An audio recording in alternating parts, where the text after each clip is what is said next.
általános iskolában dolgozat előtt mindenki keresztet vetett magára, hogy akkor jól sikerüljön, és akkor én meg ott ültem, letakartam a szememet, és én meg úgy imádkoztam a dolgozatomért. Mi jut eszedbe először akkor, hogyha meghallod a zsidóság? 13. kerület. Ott van a legtöbb zsidó. Én is emlékszem rá, amikor sit-in táborba mentem, és fogalmam nem volt róla, hogy hogyan kell öltözködni, meg ilyenek is. Viszont rádraktunk Igen, igen. Az igaz, hogy a zsidók irányítják az időjárást? Nem. Annyiban, de nem, sajnos nem. Az időjárást Isten irányítja. Köszönöm. Ha felvállaljuk a zsidóságunkat és beszélünk róla, akkor ezáltal közelebb is hozzuk magunkat a többségi társadalomhoz, ez is a podcastünk egyik célja.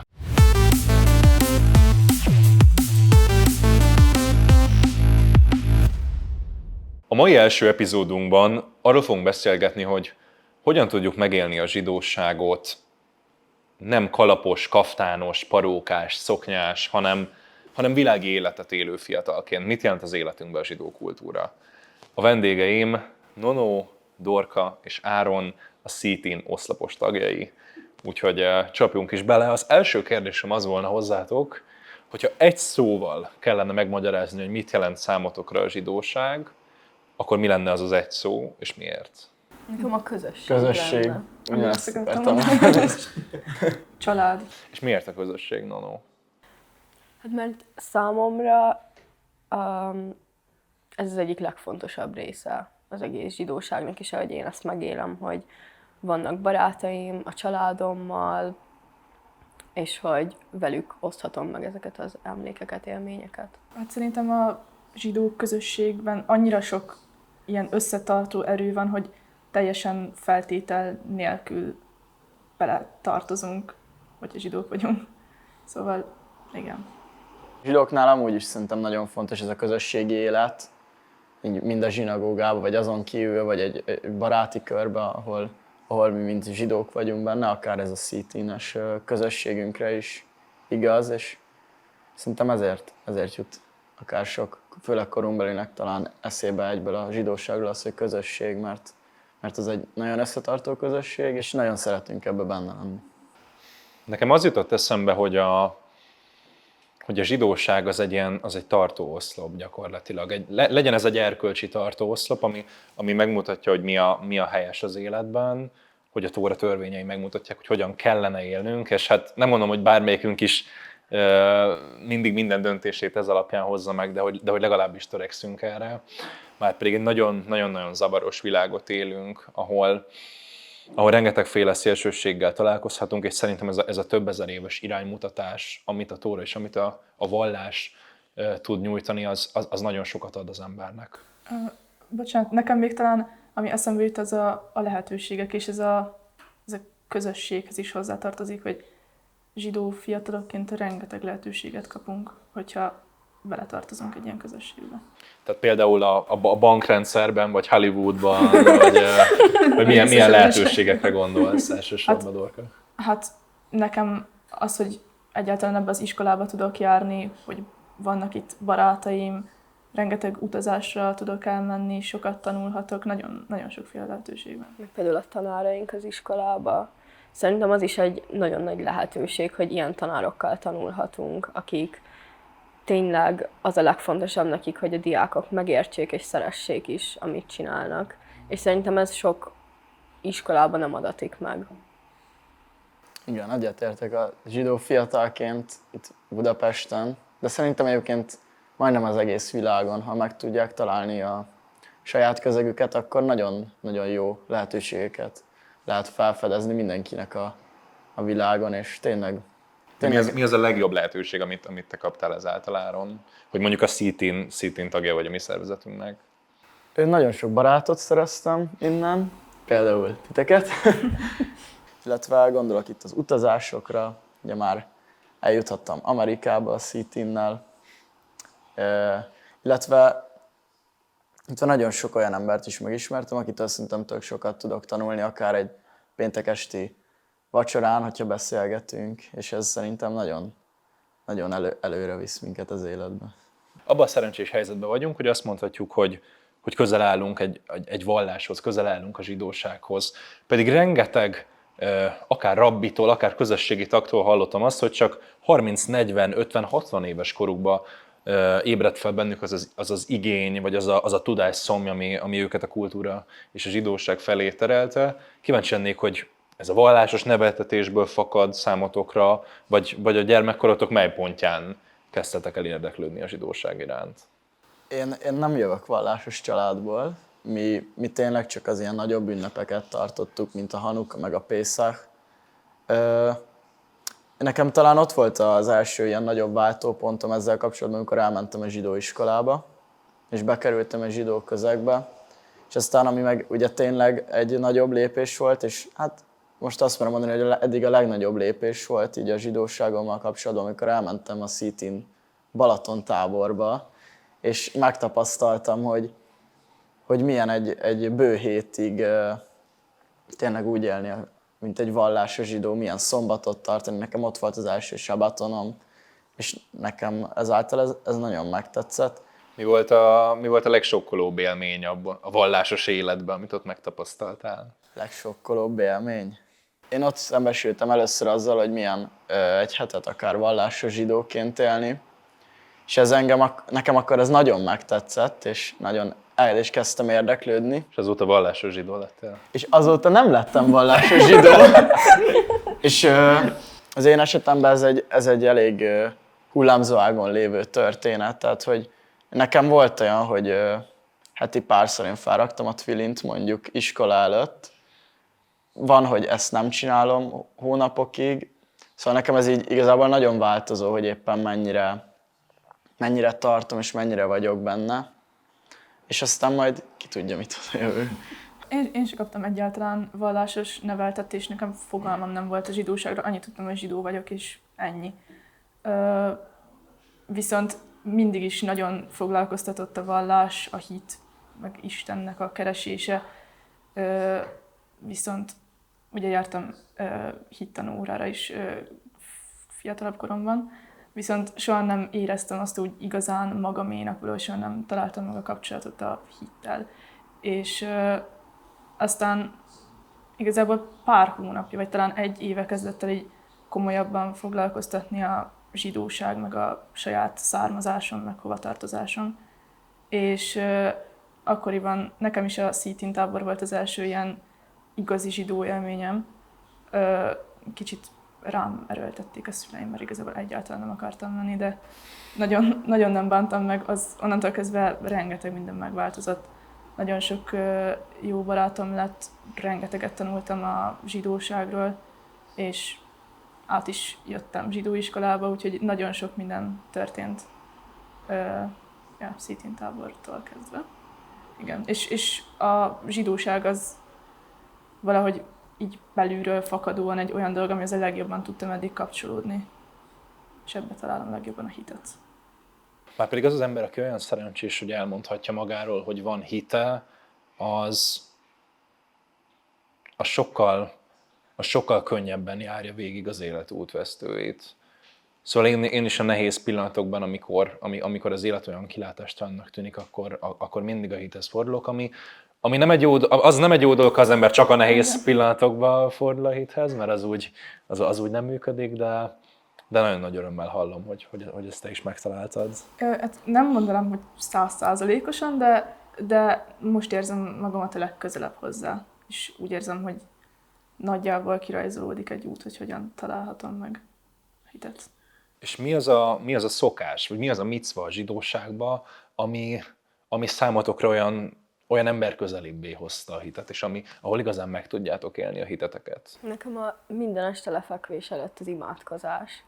Én azt kiskoromban mindig hallottam, hogy anyukám és nővérem is mindig csinálta, és nekem nagyon sok ideig így kimaradt, és az utóbbi egy évben kezdtem el, hogy minden egyes este imádkozok, és így tök jó egyébként, vagy hogy nem tudom, ad egy keretet a napomnak. Én talán a sabáti vacsorát mondanám, ami, hát ugye, mint említettem az előbb is, nekem ez a jelenlegi életszakaszomban egy kicsit hullámzó, hogy mennyire veszek részt ezekben a dolgokban, de én kifejezetten azt mondanám, hogy ez egy nagyon jó hagyomány, hogy elmegyek a zsinagógába, ott van egy ima, utána együtt eszünk, beszélgetünk jókat, és aztán mindenki hazamegy. Ezt én nagyon szeretem, ezt a részét. Nekem is ez a kettő, talán az imádkozás. Én nem tudok ilyen rendes imákat, de elég sokat szoktam imádkozni, és ez nagyon, nagyon jó érzés. Főleg amikor nem magamért imádkozok, hanem amikor úgy tényleg valami jót kívánok, és ez nagyon jó érzés tud lenni, és olyankor tényleg úgy érzem, hogy igazából hiszek valamiben. Igen. És a sabatok azok is nagyon jók. Én nagyon szeretem azt a részét is, hogy nincsen telefon, ilyenkor így hétvégére egy kicsit így ki lehet zökkenni ebből a mindennapi életből, és ez nagyon jó érzés. Igen, ez tényleg nagyon jó. Meg nagyon jókat lehet beszélgetni egymással, hogy tényleg mindenkinek nincs rá telefon. vagyunk kényszerítve, hogy együtt legyünk, beszélgessünk, de ez nagyon Igen. jó. Hát ugye csúnyán mondva rá vagyunk kényszerítve, de egyébként ezt nagyon élvezzük, főleg akár emlékszem, hogy csináltuk talán New Yorkba együtt, hogy kiraktál valami beszélgetős játékot, és tényleg egy ilyen jó 3 órán keresztül tényleg ott ültünk, és csak beszélgettünk egy ilyen 10. Igen, ez az az élmény, amit sajnos egyre ritkábban van lehetőségünk átélni. De mindig megjegyezzük, hogy milyen jó. De pontosan, de olyankor kiemelt. Számomra talán a legkedvesebb mitzva, vagy amit sosem bolasztok el, az a netilat yadayim, a reggeli kézmosás, rituális kézmosás, ami elsőre furcsának tűnhet, de számomra ugye itt a kezünk megtisztulásáról, a napkezdet előtti megtisztulásáról van szó, és számomra az a tudat, hogy ebben a napban úgy megyek bele, hogy a kezeim és ezáltal a cselekedeteim próbálnak a jóra törekedni, vagy az Istennek tetszőre törekedni, az nagyon nagy megnyugvást tud jelenteni.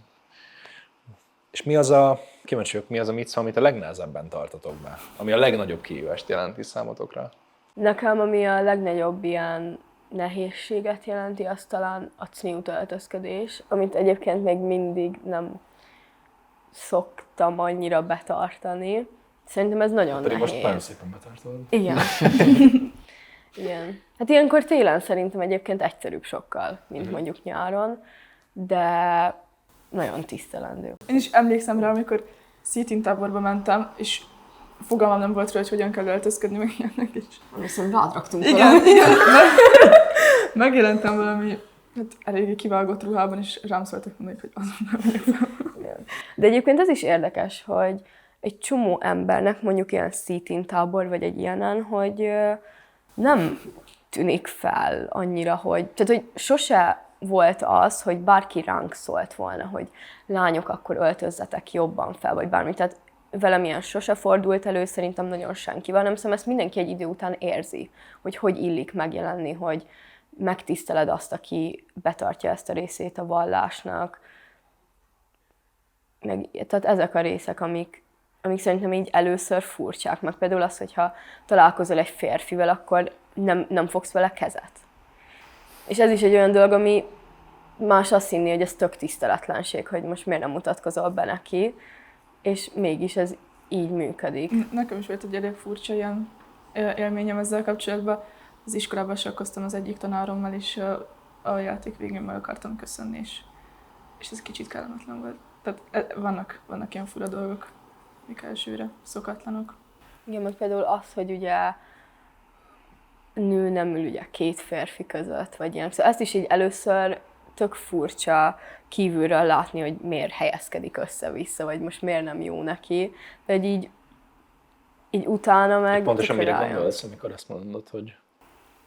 Hát arra, hogy ha leül egy nő egy asztalhoz, akkor nem ül 2 férfi közé, aki nem a férje, vagy nem a gyereke, vagy bármi. És ez is olyan, ami elsőre így tök meglepő lehet. Én mint legnehezebb micvának talán a kosserság betartását mondanám. Ez szerintem azért elég nehéz egy olyan embernek, mint én, aki ugye nem jön vallásos családból, és ugye hát mindent is ettem mindennel, és így olyan furán mondva. És tényleg arra szerintem így átállni, hogy te erre a mindennapokban és magadtól odafigyeljél, az nagyon nehéz. Viszont ugye, hogyha meg a sit-innál vagyok valahol, vagy ilyen vallásos közegben, akkor egyébként nekem nem tűnik fel, hogy én most kósert eszem. mert ugyanolyan finomak azok a kaják, és ugyanúgy nagyon jókat lehet enni. Csak úgy, hogy más, hogyha valaki eléd rakja, és más, hogyha ezt magadnak kell elkészítened, és neked kell odafigyelned.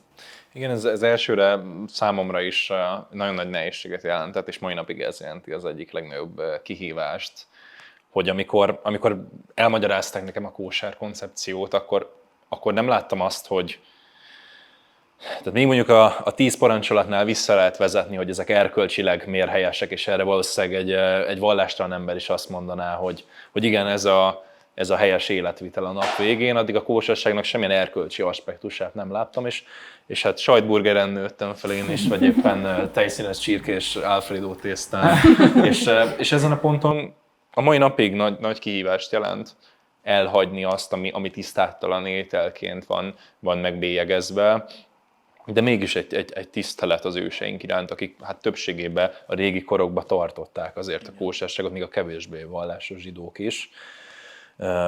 De kérdés, hogy ti elméletben a kóser öltözködéssel, mint olyan, mennyiben értetek egyet? Mert elmondtátok, hogy kihívást jelent a számotokra, de mennyire tartjátok indokoltnak, hogy a nők, és egyébként a férfiak is olyan szerényen öltözködjenek, ahogy azt az ortodoxia előírja? Én teljesen meg tudom érteni ennek a vallási magyarázatait, viszont én eléggé híve vagyok az önkifejezésnek, ami sokszor nem összeegyeztethető ezzel. Tehát ez nem pont egy vallásos nőnek az önkifejezése, hogy ő a hitvilágát jeleníti meg az öltözködésébe is? Ez igaz. Lehetséges. Mert én nem vagyok nő, én nem tudok erről autentikusan beszélni, de azt hinném. Igen. Hát szerintem vannak a valláson túl dolgok, amiket ki lehet fejezni öltözködéssel is. Én ezeket elég nehezen hagyom el, vagy hagynám el. Például mit? Hát például nekem volt egy csomó piercingem, amikor az iskolába jöttem, és azokat mindent ki kellett vennem, és az nagy szívfájdalom volt, mert hát sokáig tartott, amíg begyógyultak. Megszenvedtem értük.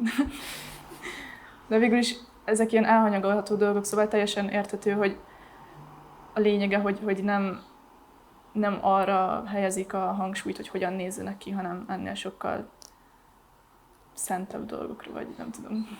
Gyakran halljuk azt a mondást, hogy zsidónak lenni áldás és átok. Kíváncsi vagyok, hogy ti ezt hogy élitek meg? Vannak-e olyan nehéz pillanatok az életben, amikor azt érzitek, hogy egy teher a zsidó származásotok, vagy az, hogy a zsidó közösséghez tartoztok? Én azt mondanám, hogy szerencsére kevésszer, tényleg nagyon kevésszer, viszont előjöhetnek azért a mai világban olyan szituációk, ahol akár be kell raknom a nyakláncomat a pólóm alá, hogy nehogy meglássa valaki olyan, akivel éppen vagyok, és esetleg egy előző megjegyzése miatt tudom, vagy csak maga a hely olyan, vagy a közeg, hogy ezt most jobb elrejteni.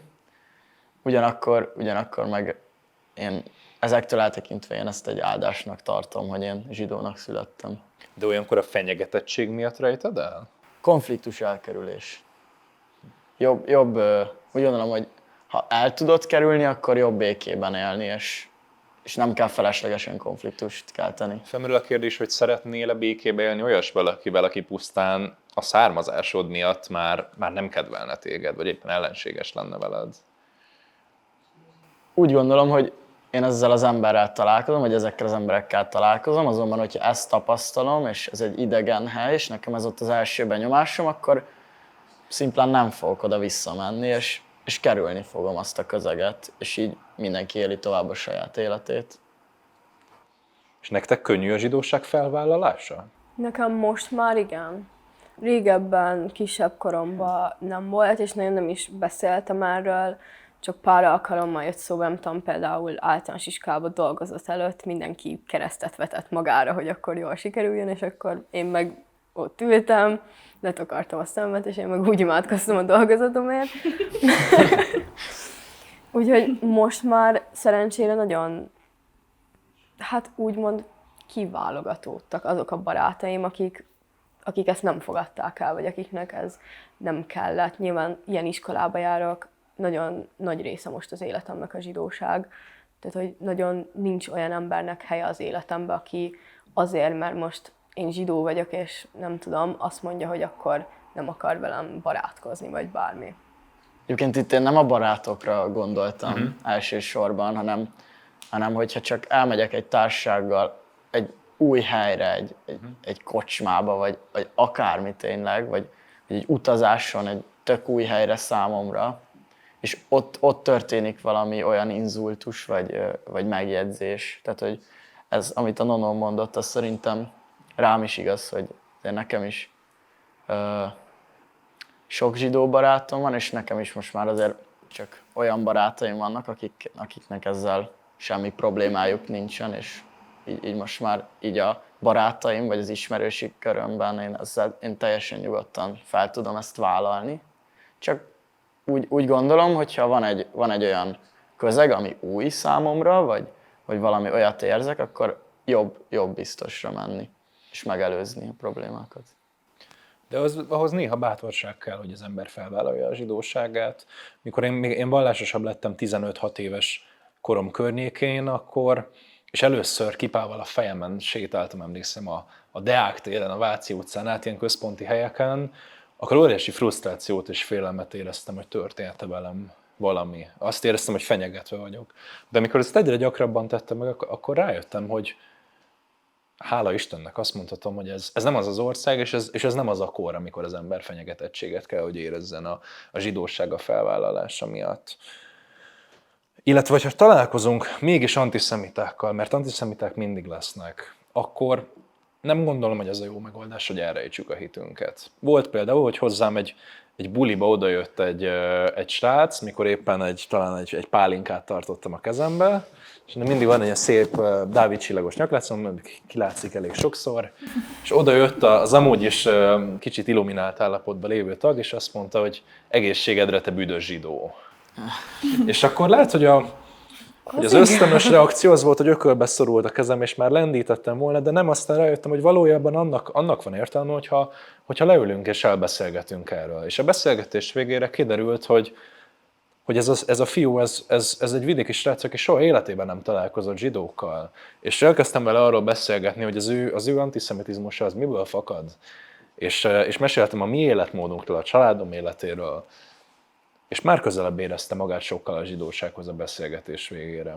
És szerintem az a kulcs, hogyha emelt fővel járunk, akkor sokkal nehezebben, nem csak nehezebben, de sokkal kevésbé akarnak majd, mernek majd belénk kötni, sőt, ha felvállaljuk a zsidóságunkat és beszélünk róla, akkor azáltal közelebb is hozzuk magunkat a többségi társadalomhoz, ez is a podcastünk egyik célja. De egyébként szerintem most az egyik legnagyobb probléma az, ami a social médián kommentekbe írnak.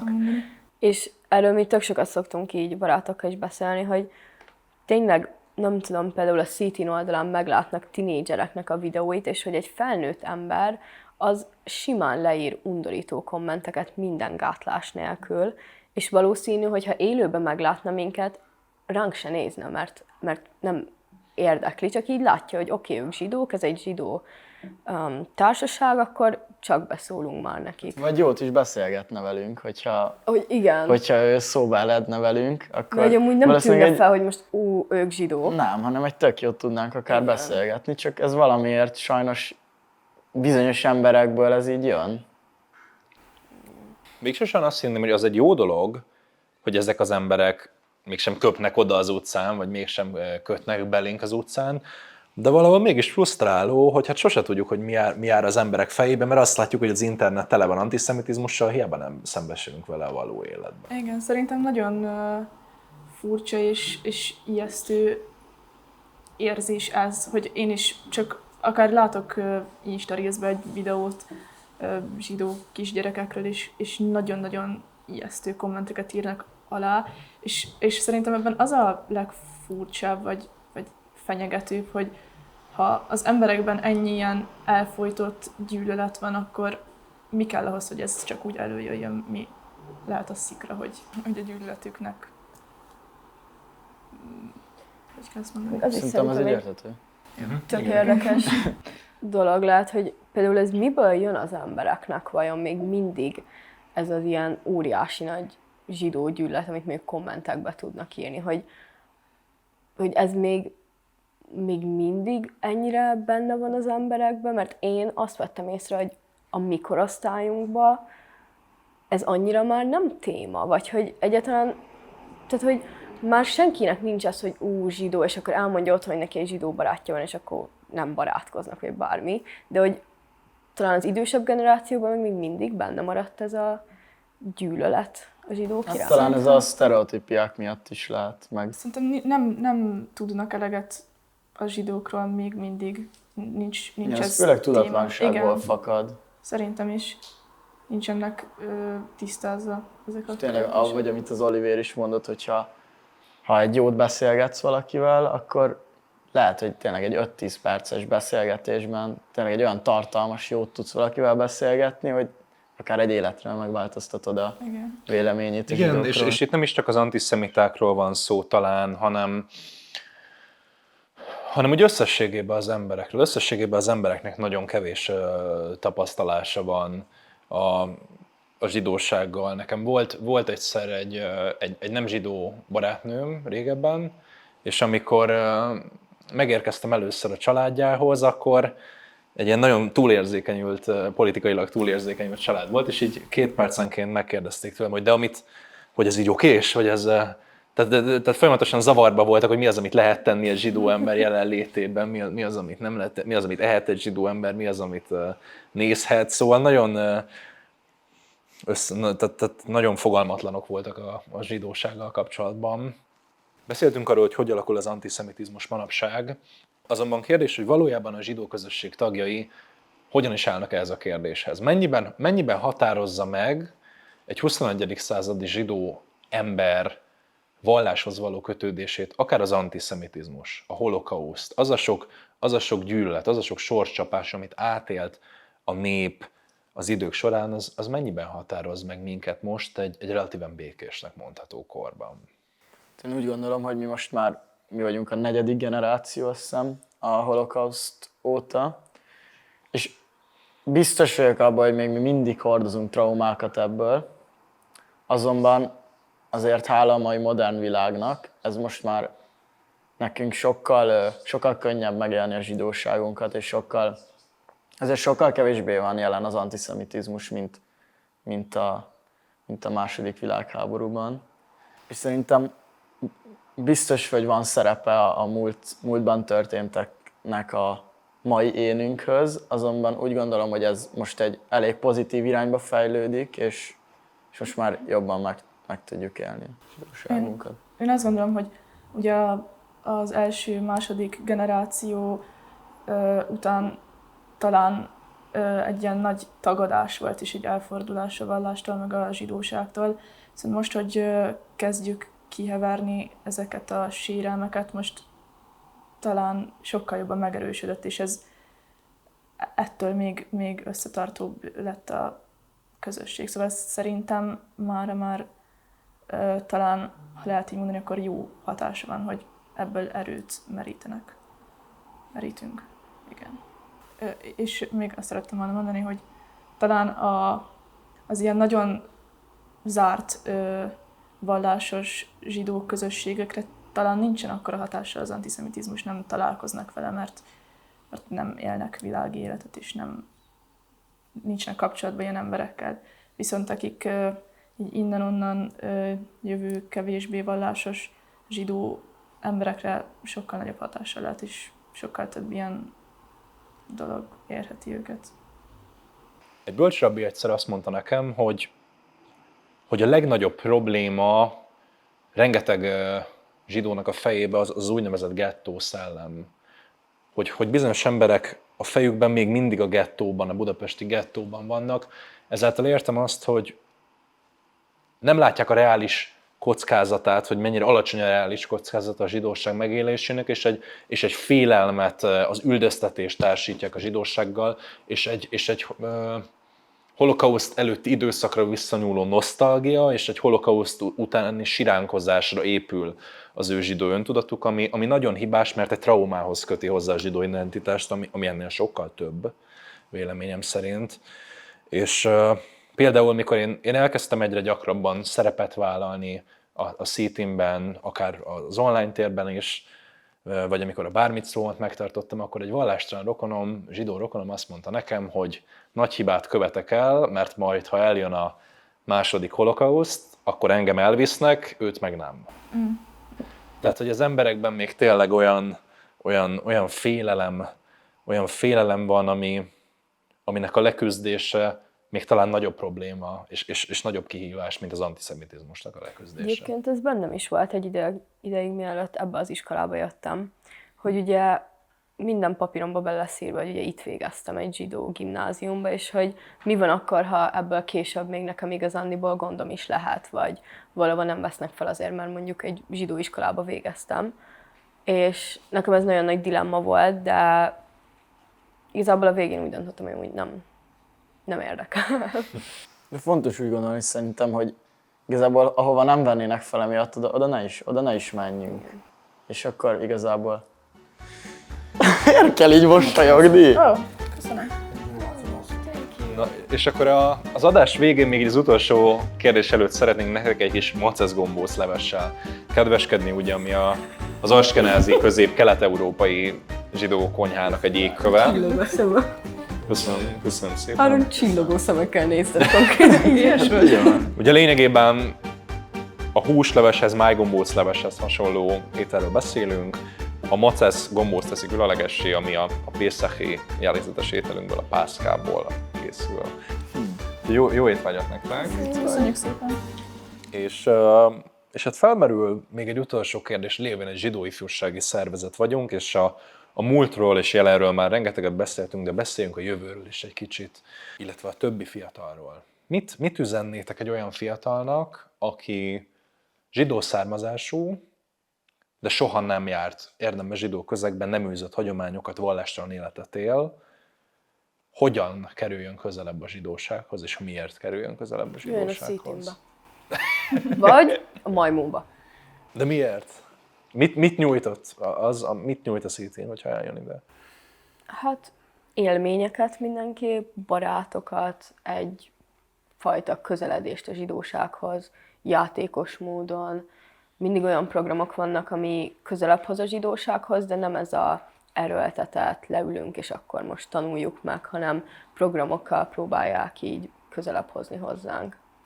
És hogyha túlmutatunk a CT-nes kereteken, akkor maga a zsidóság miért legyen tetszetős valakinek?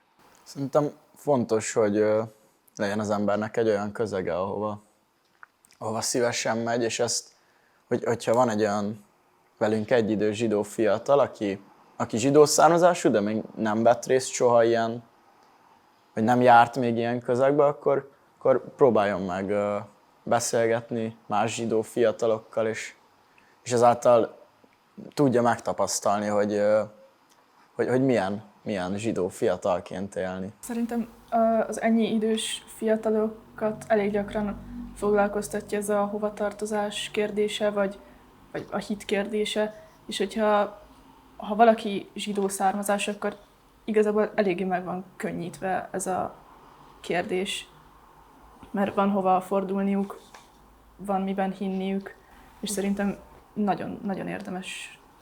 Meg egy nagyon befogadó közösség. Szóval, hogy nagyon, tényleg az összes rabbi, rebecen, bárki nagyon befogadó. Mi is. Úgyhogy várunk titeket nagy szeretettel. Igen. Ha inspirációt kaptatok, akkor várunk szeretettel titeket a Seat in Hungary csapatába, a Maimonides gimnáziumba, vagy a zsinagógáinkba.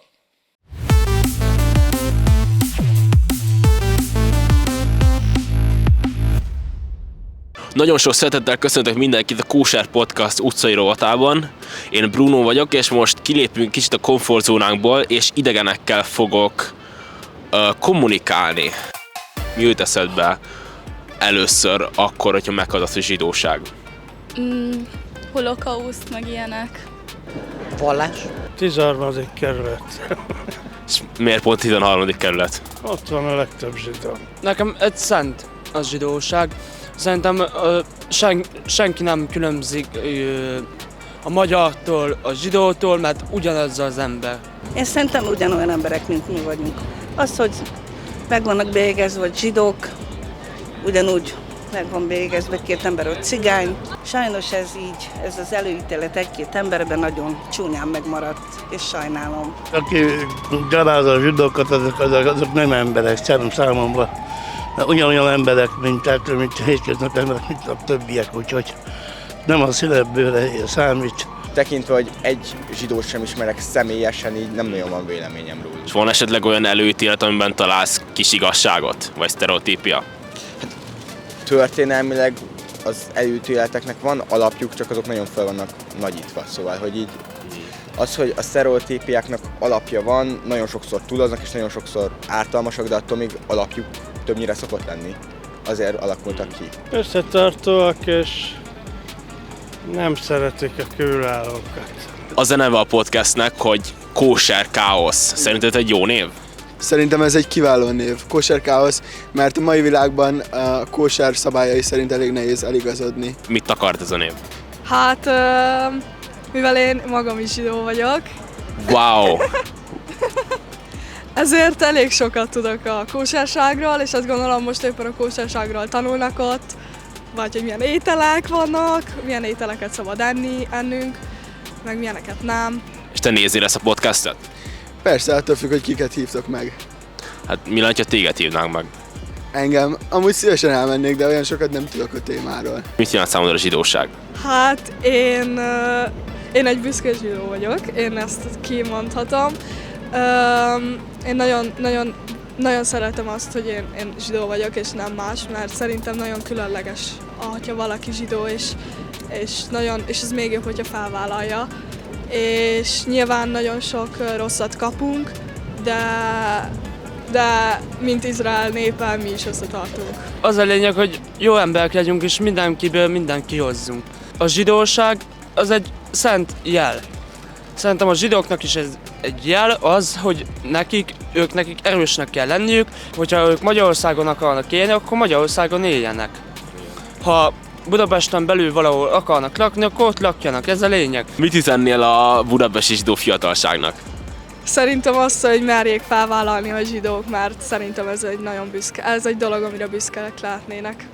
Nem tartozom közéjük, meg én nem követek egyik vallást se, szóval így igazából... És akkor nem mondanál semmit? Ők sem beszélnek velem, én sem kommunikálok. Most beszélek veled. Te zsidó vagy? Igen. Ja, jó, oké. Menő a... Ez hajcsat, vagy nem tudom, hogy ilyen, az ilyen gyűrű. A gyűrű. Menő néznek ki. Köszönöm szépen. Köszönöm szépen, hogy megnéztétek a videót, kövessetek minket minden social médián, és hallgassatok a Kóser Káosz podcastet. Én Bruno voltam, sziasztok!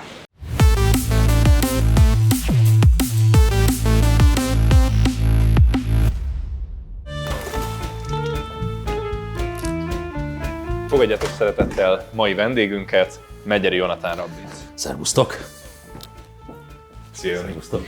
Kezi csokolom. Joniról tudni kell, hogy Amerikában tanult magyar ortodox rabbi, aki a Neokon zsidó hírportál főszerkesztője, és aki Talmud és Tóra magyarázataival naponta 10 000-eket lát el az internet világában. Köszönöm szépen. Közösség megbecsült tagja. Köszönöm a megtisztelő felvezetőt. Mi áradban vagyok itt. Különböző zsidó sztereotípiákkal készültünk neked, amikkel általában olyan emberek vádolnak minket, akik soha életükben nem találkoztak zsidóval. Kérdés, hogy ezekben a sztereotípiákban mennyi igazságtartalom van, teljességgel abszurdok, vagy van-e bennük bármi? Ezekről szeretném megkérdezni téged. Oké. Állok elébe. Na hát első, az nem, hogy a zsidóknak sok pénzük van. A zsidóknak sok pénzük van, vannak zsidók, akiknek sok pénzük van, és vannak zsidók, akiknek kevés pénzük van. Nem tudom, mennyire hosszan, vagy hosszan válaszoljak. Hát ez most nem a gyorsasági játék, mint az nem a gyorsasági játék, akkor legyen. Akkor tulajdonképpen a következő a helyzet. A zsidók viszonya a pénzzel hosszú évszázadokra nyúlik vissza, és ez egy történelmileg ez nagyon sok esetben egy kényszerhelyzet volt, ugyanis a középkori Európában a zsidók kellett, hogy foglalkozzanak kölcsönadással, kvázi banki szolgáltatások ellátásával.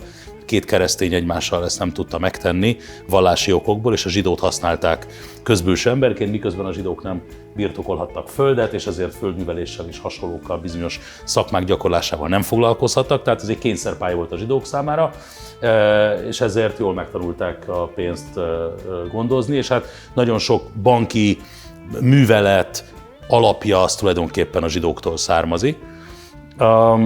De az tény és való, hogy nagyon sok sikeres zsidó van, sőt a statisztikákat pont a héten hallottam, az Egyesült Államokban ugye a zsidó lakosság az Egyesült Államokban 0,2%, tehát van kb. 5 millió zsidó 360 millió amerikai közül, és a milliárdosok aránya a 2%, a milliárdosok aránya 2% zsidó, 2% zsidó, tehát bőven túl felülreprezentált teljes lakossághoz képest, ugyanakkor a milliárdosok aránya az 20%, vagy 19-20%, a milliómosok aránya 2%. Tehát valahogy így. Úgyhogy úgy tűnik, hogy a zsidók jelentős része sikeres, sajnos nem mindenki, tehát természetesen vannak szegény zsidók, de a közösség igyekszik gondoskodni egyik a másikról. Ehhez kapcsolódó kérdés, hogy fukarok-e a zsidók? Nem hiszem, hogy fukarabbak a zsidók, mint bárki más. Az tény és való, hogy Európában, főként Közép-Kelet-Európában, Közép-Európában nagyon sokáig nagyon sok zsidónak nélkülöznie kellett, és ezért az ember igyekszik gondoskodni a jövőjéről, és igyekszik jól beosztani a pénzét, szóval biztos, hogy a pénzhasználatban a zsidók nagyon sokáig tudatosabbak voltak talán, mint mások. Itt veletek szemben egy olyan zsidó ül, aki nem túl fukar. A feleség legnagyobb bánatára. És az igaz, hogy a zsidók irányítják Hollywoodot? Minden legendának van igazság alapja abban a tekintetben, hogy sok zsidó vezető van Hollywoodban. Producerek, rendezők, filmmogulok, hát Hollywood jelentős részét zsidók alapították, elég csak a magyar származású Cukorról gondolni, Adolf Cukorról, azt hiszem a Fox megalapítója, az MGM megalapítója, Metro Goldwyn és a Meyers, mindház 3 német származású zsidó volt, tehát a nagy filmstúdiók jelentős részét zsidók alapították. A filmben általában a 900-as évek elején zsidók láttak hatalmas fantáziát, úgyhogy Hollywood komoly zsidó gyökerekkel rendelkezik, ha úgy tetszik, történelmileg. És hát ma is nagyon sok zsidó producer van és rendező van, de bőven, tehát hogy mondjam, a lakossághoz mért számarányuknál nyilván többen, vagy felülreprezentáltak, de más szakmákban is, orvosi szakmában, ügyvédek között és hasonlók. Nem hiszem, hogy van valami zsidó konspiráció, amely Hollywoodot irányítja. Vannak befolyásos zsidók Hollywoodban is, hál' Istennek.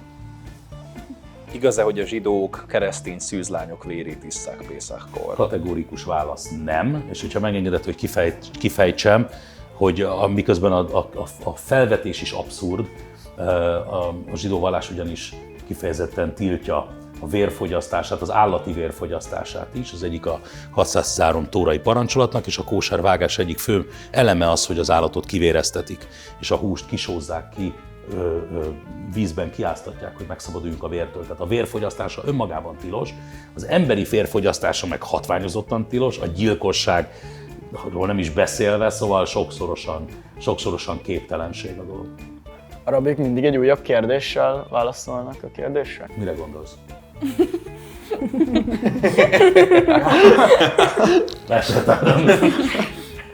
Mivel lassult. Elsőre kapcsolom kell nekem is ilyen. Azt hiszem, hogy a vita, a társalgás, a vita, a kérdések, feleletek, ez egy ilyen nagyon zsidós dolog. A konstruktív vita viszi előre a világot. Azt is mondja, a Talmud azt mondja egy helyen, hogy az a vita, amely az ég érdemében szól, amely valami pozitív ügyet szolgál, az a vita az érdemes, és az fenn fog maradni, az fenntartja a világot. A Talmud maga egy vitairat, a zsidók folyamatosan vitatkozunk egymással, és ez így van rendjén, még egyszer, amennyiben a vita konstruktív és kellő tisztelettel van egyik fél a másik iránt. A zsidóknak szarvuk van-e? Nincsen, a legenda természetesen. nem tudom, nincsen. A legenda eredete az egy téves fordításból ered, ugyanis azt mondja a Tóra, hogy amikor Mózes lejött a Szináj-hegyről, az isteni kőtáblákat megkapva, akkor ragyogott az arca, és a Tóra azt a kifejezést használja, a Biblia azt a kifejezést használja, hogy fénysugár volt a fejéből, és a sugarat héberül úgy mondják, hogy kerem. Kerennek hívják, a mai modern héberben ez sugarat jelent egyébként, is jelent, és szarvat is jelent. És ezért például Michelangelo a híres Mózes szobrában, jól tudom, Firenzében van ez a szobor, ott két kis szarvacskával ábrázolja Mózest, minthogyha egy klasszikus bibliai félrefordítás tulajdonképpen, hogy a keren, ami szarvat jelent, szarvnak is jelent, szarvnak fordították, és nem pedig fénysugárnak, vagy fénycsóvának, vagy hasonlók, amit szintén jelent. Angolul ugye az egyik az horn, a másik az ray. Magyarul is más a sugár, illetve a szarv, de héberül nem. És az igaz, hogy a zsidók irányítják az időjárást? Nem. Annyiban, nem, sajnos nem. Az időjárást Isten irányítja, de az időjárást tudjuk befolyásolni mindannyian imáinkkal. Ugye ez a részben a zsidó liturgiában egy fontos rész, amikor esőért imádkozunk. A mindennapi imáink része, főként, hogy a Szentföldön essen eső, mert az eső, a termény pedig a jólét, a gazdagság, a megélhetésnek a szimbóluma. Szóval az eső általában egy pozitív dolog a zsidó felfogás szerint, mert abból nő a termény, abból lehet állatokat etetni, meg magunkat is, és így tovább. Szóval, hogy esőért szoktunk imádkozni. A Talmudban számtalan olyan történet van, amikor nagy szárazság volt a Szentföldön, és egyik vagy másik rabbi különböző, hát hogy mondjam, drámai eszközökkel ostromolta az egeket annak érdekében, hogy Isten adjon esőt, és vessen véget a szárazságnak. Az egyik leghíresebb ilyen rabbi, az egy Honi nevű rabbi volt, úgy is hívták, hogy Honi a Magel, olyas valaki, aki kört rajzol. Honi, aki kört rajzolt, aki rajzolt egy kört a földre, és azt mondta Istennek, hogy addig nem tántorít innen, addig nem lép ki ebből a körből, amíg Isten nem ad esőt. És akkor elkezdett ömleni az eső, mire aztán Honi mondta, hogy nem ilyen esőt kértem, nem egy ilyen égszakadás, földindulást kértem, hanem adjál rendes esőt, áldás esőt, és akkor elkezdett rendes eső esni. Szóval, hogy tudjuk-e manipulálni az időjárást? Minden ember tudja. Minden ember tudja, ez nem egy zsidó privilégium. Imádkozni kell, mint minden másért, a jólétért, az egészségért, a megélhetésért, esőért, és így tovább. Mindenki imádkozok, és hát, hogyha Isten meghallgat bennünket. Nagyon szépen köszönjük, hogy itt voltál, Jani. Ennyi sztereotípiáról kérdeztünk volna mára, és várunk máskor is szeretettel. Én köszönöm a lehetőséget.